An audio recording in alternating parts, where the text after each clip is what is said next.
Ladies and gentlemen, a very good afternoon to all of you. Welcome to the sixth session of K12 podcasts. I stand before you today with great joy and enthusiasm as we gather to extend a warm welcome to a remarkable individual, Mr. Raj Oswal, who has achieved tremendous success in the fields of technology. Mr. Oswal has a remarkable 25-year career as a technology entrepreneur, demonstrating a passion for representing disruptive and diverse technology solutions. His journey began in the mid 90s with the three venture funded startups in Silicon Valley. Over the last 6 years, he has been associated with a US based AI unicorn, overseeing business development in mainland China. Throughout his career, he has maintained a deep focus on mobile and SaaS technologies. He has achieved significant success in launching direct sales, driving new business development, and spearheading client sponsored, minimum feasible products development initiatives.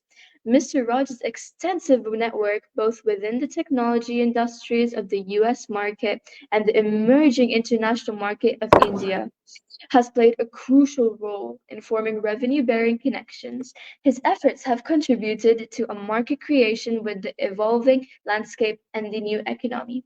In addition to his tech ventures, he has ventured into educational technology and he is currently involved in providing international schools with immersive learning programs for children. Utilizing headsets, technologies such as virtual reality, augmented reality, and mixed reality platforms. Outside of his professional pursuits, he is described as an avid dog lover who loves his outdoors, travels and adventures, and photography in his free time. This multifaceted individual appears to balance a successful career and a deep appreciation for technology, education, and personal interests. Mr. Oswal, we are honored to have you amongst us, and we eagerly look forward to the enchanting tales you have yet to share and the thought provoking ideas you have yet to ignite. Thanks, Ria. That was quite an introduction. I just enjoy having a lot of fun traveling and doing my best with what I do. That's nice. Can I ask you to emphasize and like share more few words, if it's fine with you, about your adventures and few tales? Sure. I started my career in the late 90s, first generation internet companies in Silicon Valley, California, and was fortunate enough to see the first wave of dot-com startups. This is like, before Facebook, before Google, before iPhone, before Android. So it was really early days, and I was involved with helping very early startup companies to help them succeed and increase revenue at that time. And then I was fortunate enough to start my own company and started to travel abroad to India and China, helping these US technology companies with go to market solutions in those countries. So my work has taken me abroad. I'm currently living in Shenzhen, China, and I've been representing for the last 6 years an AI based unicorn company in San Francisco called Gupshup, helping them with their conversational AI platform. So it's been quite an adventure. I've learned a lot along the way, and I've met some very interesting folks. Wow, Mr. Oswal, I'm honestly surprised, and your jolly adventures have put me in awe of how you handle things. And it's like such an astonishing vibe, honestly. And this has me contemplating on a few questions. May I ask you a few questions, please? Of course, you can. Yeah. So, one question that really pops up in my head when you talk about this topic is how can virtual reality enhance our chances of excelling in education? So, if you go back to when you were in high school, when you were in elementary school, or when I go back to when I was in elementary school or even high school, some of the topics were complicated. I remember geometry was always a challenge for me. There were certain history classes that were challenging. There's just a variety of classes that I just didn't click with, whether it was the teacher or too much reading or too theoretical. So if I had had a visual representation of what I was learning at the time, I think it would have helped. It would have helped me get interest in certain topics that were just hard, in which I just basically did what I needed to do to pass the test. I really think that virtual reality is that tool. Virtual, augmented, and mixed reality is basically a supplement to enhancing education, kind of like taking a vitamin.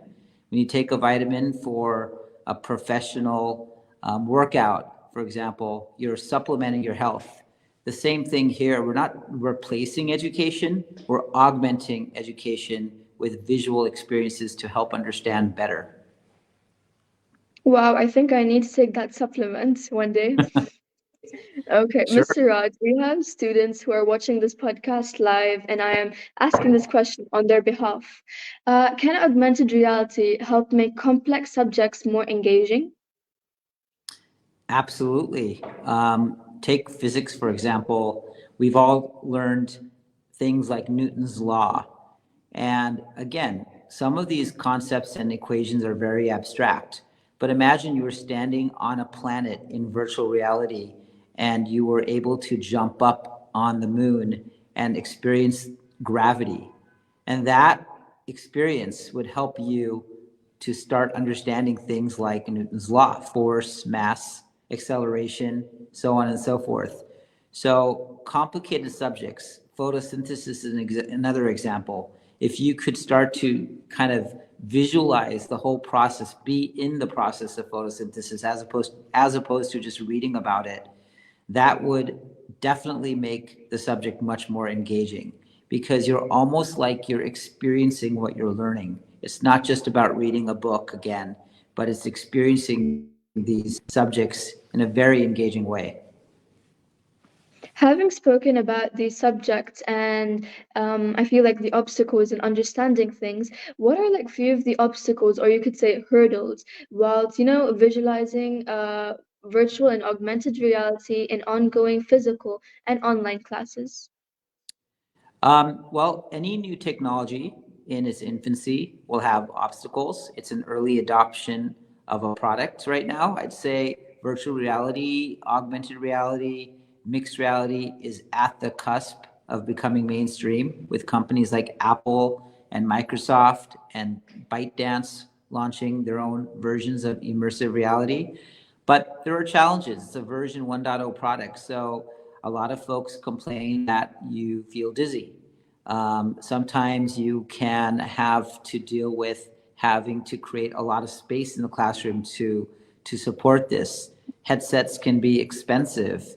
So I think that we are hitting that perfect storm where headsets are getting cheaper, the quality of the visual is getting better, so you have less dizziness, and you can do more in less space in general. So we're heading in the right direction. There are still obstacles. It's still very early. If you probably don't remember because you're too young, but back in the early 90s, cell phones were extremely huge. I mean, they were big. And so now you can, these things have gotten smaller and smaller over time. So the same thing is going to happen with these new technologies like virtual reality. I see. And apart from like classrooms or subjects or studying, can you share a few examples of how the real world has revolutionized with these type of new technologies? Sure. Um, I'm in China right now, and I know that there are architecture firms that are designing new projects using VR. They're being able to get in there and look at the entire project like they've never been able to be there before, showcase it as if they were in that new project.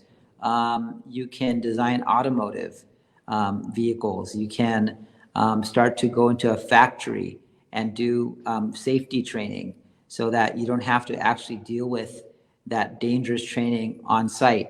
So in B2B, business to business, virtual and augmented reality are already mainstream. They're already being used for lots of different industries, healthcare, for law enforcement training, for safety, for medical. And I think that's definitely going to be a great trend to have these virtual simulations to help enhance a training program. Also in education, we are providing immersive experiences in the classroom. So that's an example of another practical application in which schools are starting to adopt these solutions to supplement their material that they're teaching in the class. For example, there's an astronomy class that we work with at an international school here in Shenzhen, and the teacher wanted to have an astronomy app where the students could experience space and astronomy after they took that course. So I think there's a lot of practical applications. I'm very excited about the opportunities, especially for B2B, especially for training, both for adults and for children. Having spoken about virtual reality and augmented reality being able to help in medical stuff and in classrooms and for students and adults as well, what are the likely benefits of using these type of technologies in our day-to-day life? Um, I'm a big advocate of balance. You don't want to overburden yourself with technology where it has control of your life. But I think you can use these technologies to enhance your life, to enhance your learning experiences, to enhance different types of experiences that you need to experience in your life. So, to me, it's not about really a day-to-day thing. You use these technologies as you need them, when you need them. And if you can harness the power of this, just like a smartphone, you could be on social media on TikTok every day, every minute, and completely be have an inefficient life. Or you could use smartphones and social media to help you get to the next level of whatever you're doing. So the same thing with these new technologies, same thing. It's about being able to harness the power, understand it, but balance it with your real life. And that's what I believe. Now that we're seeing like these various different type of technologies, and as you said, that we shouldn't intake too much, since Yeah. intaking of too much can be really bad for your life. What do you think the next step, the preceding step in the future is gonna be, like, related to augmented reality and virtual reality? What's gonna be the next step? I think um, I think the next step is already happening. To be honest with you, a lot of big companies are starting to endorse and support this tech. Before you had individual gaming companies, and you had, for example, the Meta Quest, which was before the Oculus Quest, was intended for gamers to play games on. But now you have, in a few days or a week or so, Apple Vision Pro is launching their first headset into the market. That's by Apple. And so already you're starting to see companies like Apple to put in the latest and greatest of technology, sensors, really high resolution displays, lighter materials to make these devices much more applicable in the real world, something that we can use every single day. So I think this is already happening. And from a software perspective, there's going to be more and more software developers, like perhaps yourself and other students that are getting into computer science, that want to develop these experiences for these headsets. So I think there's going to be this kind of big growth in this entire area of developing experiences, improving the hardware, improving the software, and it's already happening today. That is really so interesting, and it's something really exciting to hear about. And talking about these technological advancements, what are some specific ways in which augmented reality it modifies the real world? Well, let me just make sure everyone is clear. These terms sometimes can be confusing. Augmented reality versus virtual reality. Reality is essentially the complete environment being virtual. So if you, for example, you put on a headset and everything around you is virtual, it's not real. In augmented reality, if you put on that same headset, you still see the real world around you. You still see the room you're in. You still see the desk that you're standing in front of. However, you have virtual objects that are there as well. So they're augmenting the real world. And so there's a place for both of them because I think immersive creates kind of a very focused experience that is unlike anything anyone's experienced. You're actually there. There's nothing about it that's real world. You're in this imaginary experience. That's very useful for certain use cases, but in other cases, you want to be in the real world because you're practicing something. You're wanting to not be completely disconnected from that, but you want to have virtual aides or virtual assistants or virtual avatars that are essentially there to support whatever you're seeing in the real world. Um, a perfect example of this would be an avatar. Like right now, we're on Zoom, or I'm not sure, StreamYard. A lot of folks use Microsoft Tencent Meetings, Microsoft Teams, Apple FaceTime. But imagine in the future, you and I are standing next to each other, looking at each other, even though you're a different part of the world and I'm over here and you're over there. We see each other face to face, like we're sitting or standing next to each other. That's already starting to happen. And so I think that there's a lot of ways that you can start to see how these technologies will really become real applications. That answer has really definitely made my complex concepts like accessible, and it's like open now. Oh my God. As yeah. And now I'm coming to like a really effective question that I really want to ask you from like a very Uh, long time. sure. As we humans are thirsty for motivation, could you enlighten me and the fellow audience on how you kept motivated on track in this field and you always gave it your best shot no matter what happened? That is my favorite question out of all the questions. Um, I mean, motivation comes from inside.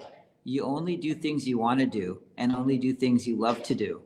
So, the things that you don't want to do, everybody puts those aside. And for me, the secret has been to design my life and design my career with doing things that I want to do.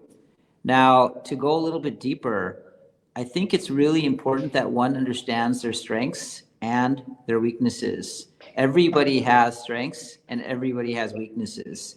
And once you start to recognize that and you focus on your strengths, then you'll start to design your life, your career, your path with things that you want to do. And you'll wake up with this like automatic motivation to do things. You won't wake up with this grudge like, how do I get past this day? Because you're doing something that speaks to your strengths. So I think this question has a lot of spiritual connotations because you have to look inward to yourself to understand who you are as a person, what you're here for, and what are your strengths and weaknesses. And from that, you will start to realize what you want to do with your career and kind of have to focus on that, not focus on all of the other noise around you or look at anybody else, but focus on what you can do internally to be that best version of yourself. And once you do that, I mean, you will automatically be motivated. So I haven't really tried. It's just that I've always enjoyed meeting people, communicating, talking to new folks like yourself. And that's naturally evolved into a world of kind of business development, sales, making connections, making customers. It became natural for me. So every day I woke up with that motivation. I mean, there will be days where you're just not going to be motivated. Everyone has those days. But I think for the most part, if you focus on your strengths, you're going to have more positive days than less.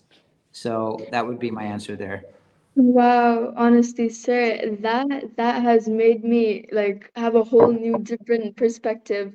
I really wanted that answer from so long, and I feel like the description that you've given me and how you've, helped me understand things, it's really opened my mind a lot. And I think I could summarize a few words from what you said. It's that unless one knows that their strengths and weaknesses can help them or make them defeat them in something, that is something that one person needs to know about themselves, because you cannot help yourself.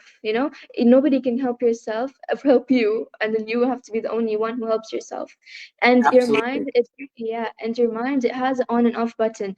As soon as you turn it off, you cancel out all the noise and you focus on that thing. You have motivation for that. So I really Wow. think, yeah. I think I should interview you as opposed to you interviewing. That was Thank you so great. much. Yeah, you're welcome. Sir, now I'm going to come to the end, and I really want to thank you for your time. And I've had the privilege of engaging in a conversation with a true technology expert, and I want to express my sincere thanks to you, Mr. Raj.